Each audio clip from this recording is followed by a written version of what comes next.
ओम श्री परमात्मा नमः। मैं प्रोफेसर हृदय अवस्थी अपने परम पूज्य गुरु जी वेद मूर्ति तपोनिष्ठ गीता उपनिषद पुराण और धर्मशास्त्र के विशेषज्ञ प्रोफेसर पंडित भगवत शरण शुक्ल जी के साथ में आप सभी का Awasthi Ayurveda anatomy yoga and spirituality channel पर हार्दिक स्वागत करता हूं। हम लोग गीता के 17वें अध्याय में हैं और तप के विविध भेदों की चर्चा हो रही है। सात्विक राजस तामस तप किस प्रकार का होता है और उसके क्या लक्षण होते हैं, तो सरल भाषा में गुरु जी हम लोग को सिखाएंगे, बताएंगे। जो हृदयंगम करना है और अनुसरण करना है तो हम लोग चलते हैं गुरु जी की ओर। त्वमेव माता च पिता त्वमेव बंधुश्च सखा त्वमेव विद्या द्रविणं त्वमेव सर्वं मम देव देव। कृष्णाय वासुदेवाय हरे परमात्मने प्रणतः क्लेशनाशाय गोविंदाय नमो नमः। इस चैनल से संबद्ध सभी विद्वद्गण, सभी जिज्ञासु छात्रवृंद, सहृदय सज्जनगण और इस चैनल के संस्थापक तथा प्रबंधक आचार्य हृदय अवस्थी जी, गीता ज्ञान यज्ञ के इस अवसर पर आप सभी का स्वागत है। हम लोग श्रद्धात्रय विभाग योग नामक 17वें अध्याय पर चर्चा कर रहे हैं। कल हम लोगों ने तपस्या के 3 भेदों का ज्ञान किया था।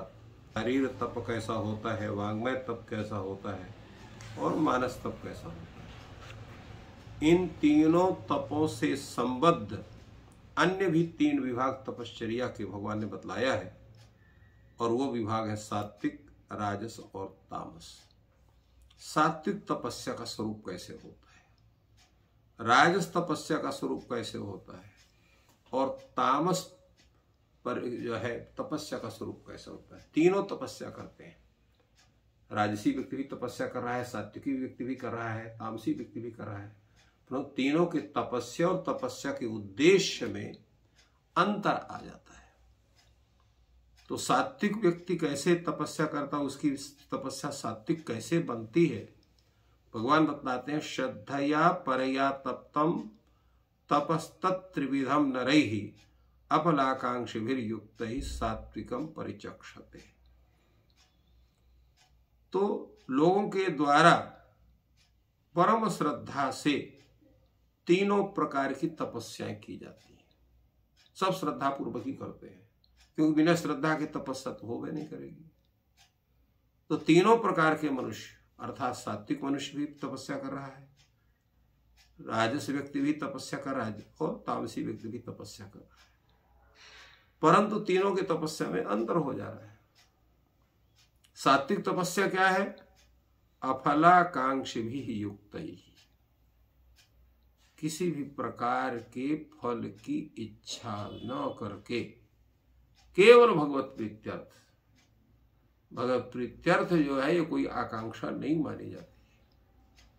तो भगवत प्रीत्यर्थ केवल जो तपश्चर्या होगी वो सात्विक तपस्या होगी।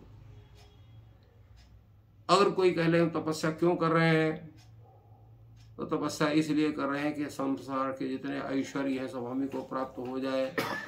जैसे रावण ने तपस्या किया, रावण ने कहा कि मैं अजर अमर हो जाऊं, विश्व का कोई व्यक्ति मुझसे जीत ना पावे।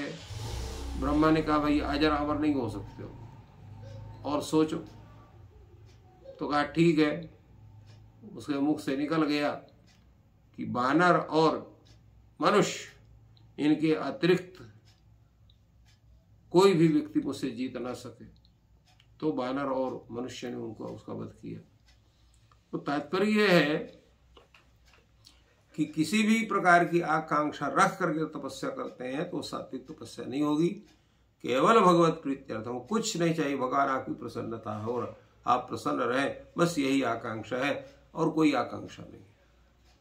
तो कोई फल नहीं है, भगवत प्रीति की कहना ये फल नहीं है कोई विशेष, इसलिए वो सात्विक तपस्या है। इसी तरह से भगवान ने कहा कि राजस तपस्या क्या है? सत्कार मान पूजार्थम तपो दंभेन चैव यत् क्रियते तदहि प्रोक्तम राजसम चरमध्रुवम।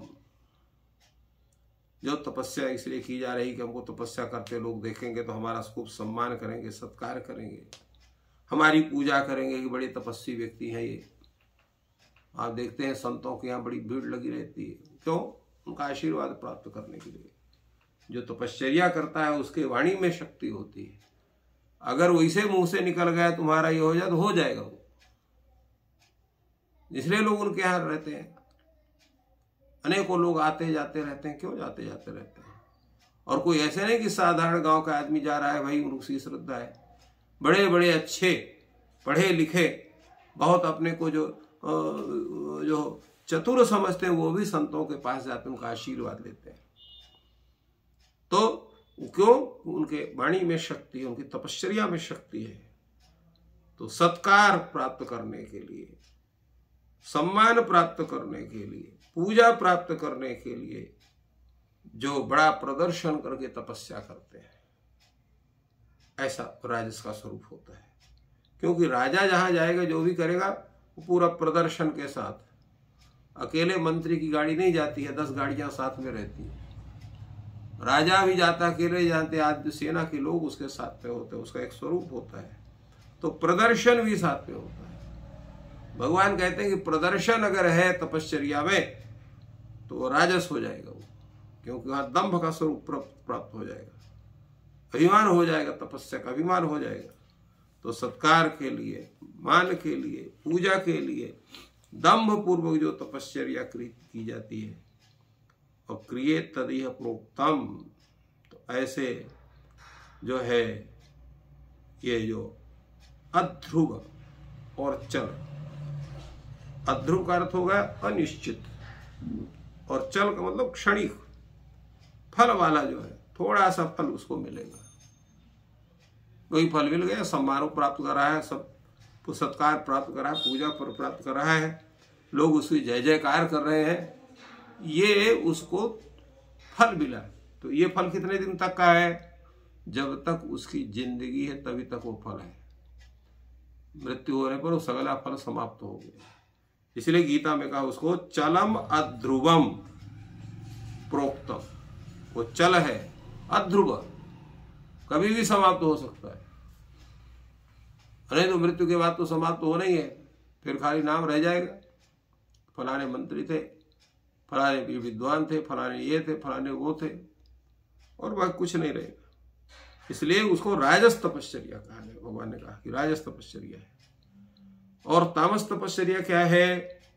मूढ़ ग्राहेणात्मनो यत्पीडया क्रियते तपः परस्य उत्साधनार्थम व तत्तामस मुदाहृतम।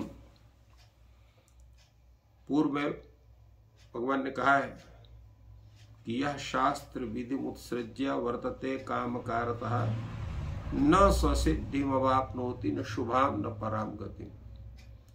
जो व्यक्ति शास्त्र के विरुद्ध आचरण करता है, शास्त्र विधि उत्सृज्य, उसको छोड़ करके काम करता, स्वेच्छा से उस कार्य में लगता है, वो सिद्धि को प्राप्त नहीं कर सकता है। यहां जो व्यक्ति है उसको है कि वो हट हो गया कि मैं तुमको नाश कर दूंगा, तपस्या करने जा रहा हूं, उस तपस्या से जो प्राप्त मेरा जो शक्ति है उससे तुम्हारा सर्वस्व नाश करूंगा। जैसे हिरण्यकशिपु, वो क्यों गया तपस्या करने के लिए? विष्णु को खत्म करने के लिए, कि विष्णु को समाप्त कर दूंगा। विष्णु मेरे भाई का वध किया है हिरण्याक्ष का, इसलिए उसका वध करूंगा जा करके। तो यहां पर हो जाता है और अनेक प्रकार की कठिन से कठिन तपस्या करता है। तो जो मूढ़ है, मूढ़ता पूर्वक मूढ़ ग्राहेण, मूढ़ ग्राहेण का अर्थ होता है मूढ़म गृह्णाति मूढ़ ग्राहा तेन मूढ़ ग्रहण। मूढ़ माने मूर्खता को जो पकड़ करके बैठा हुआ है, कोई कितना समझाए उसके समझ में आने वाली बात वो नहीं है, ऐसा व्यक्ति मूढ़ ग्राह कहलाता है। तो मूढ़ ग्राहेण आत्मनः यत् पीडया तपः क्रियते, अपने को बहुत कष्ट दे करके, मन को, वाणी और शरीर को कष्ट दे करके, पीड़ा दे करके जो तपस्या करता है। और तपस्या का फल क्या उसका होता है? परस्य उत्साधनार्थम, दूसरे को समाप्त करने की, उसका अनिष्ट करने की लिए वो तपश्चर्या उसकी होती है। वो कोई जो है अपने स्वसाधन के लिए या अपने उत्कर्ष को प्राप्त करने के लिए या समाज के कल्याण की भावना से उसका कोई कार्य नहीं होता। तो ऐसी जो तपश्चर्या है वो क्या कहलाएगी? वो तामसी कहलाएगी। क्योंकि तपस्या का तो स्वरूप केवल भगवत प्रीत्यर्थ ही होता है। भगवत प्रीति की अगर प्राप्ति हो गई तो दुनिया की समस्त जितने ऐश्वर्य हैं वो सब के सब स्वतः प्राप्त में हो जाते हैं। फिर उनको प्राप्त करने के लिए आवश्यकता नहीं होती है, उसके आप वो स्वतः आपके पास आते हैं। तो भगवान ने इस प्रकार तपश्चर्या के इन तीनों स्वरूपों की बड़ी सुंदर व्याख्या की और अपने अपने प्रकृति के अनुसार व्यक्ति सात्विक प्रवृत्ति को, राजस प्रवृत्ति को और तामस प्रवृत्ति को पकड़ता है। परंतु जीवन में अगर सात्विकता चाहिए तो गुरु के शरण में जाकर के उनके द्वारा निर्दिष्ट जो है क्रियाओं का, नियमों का पालन करके और भगवान श्रीमन नारायण में जो है परम भक्ति को और परम समर्पण भक्ति को अर्थात जो है शरणागति को प्राप्त करके और सात्विक जीवन को बिताया जा सकता है। तो इसीलिए गीता में तीनों का उपदेश है। अब आपकी क्या इच्छा है, कौन सा स्वरूप आप अपनाना चाहते हैं, ये आप पर निर्भर है। ये भगवान का कथा है। गुरु जी ने तीनों प्रकार की तपश्चर्या सात्विक, राजस, तामस का उल्लेख किया और जैसा कि राजस का किया तो हम सभी देख ही रहे हैं, जब तक पद होता है तभी तक राजस का प्रभाव है। तो सात्विक का सबसे ज़्यादा प्रभाव है। तो बुद्धि और विवेक का प्रयोग करते हुए सात्विक तपश्चर्या का हमें अनुपालन करना चाहिए और जैसा गुरु जी ने कहा अपने गुरु के निर्देश का पालन करें। ईश्वर आपकी सहायता करें। आपका दिन शुभ हो। धन्यवाद।